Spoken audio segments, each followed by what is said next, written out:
room, it's this stupid material, you know, dead, stupid stuff, you know, but it's, at the same time, it dares to challenge us, and it outlives us.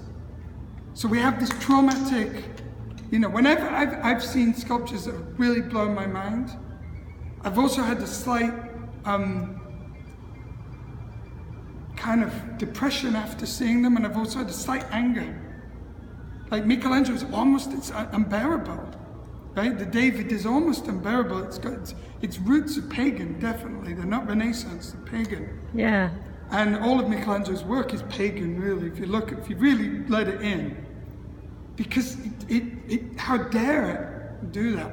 You know, how dare. But you spoke also about Giacometti. It was also about death, yeah, right? I mean, Giacometti is definitely about death, no? 1000%. And I think, you know, I was saying to you, I think at the end of his life, I love this, you know, he came to the conclusion that it wasn't even about the object or the image, it was about the activity. It was about the moment of recording.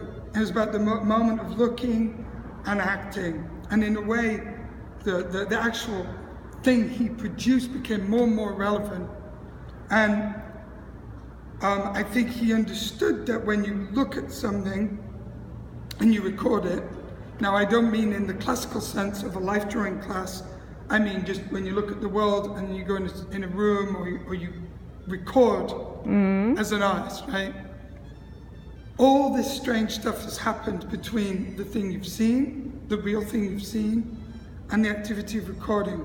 There's all your memories, there's all your fears, there's all your love, there's sex, there's death, there's depression, sentimentality, excitement.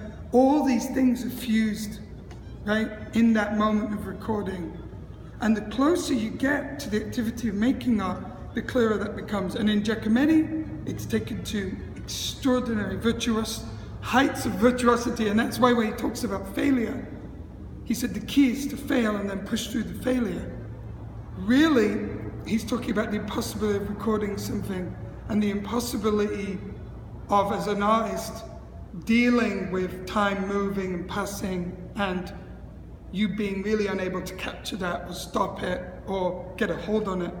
So his works, finally you'd start to see the skull also in his works, right? Yeah. The face disappears, you see the skull, and then you see blackness, which is the most incredible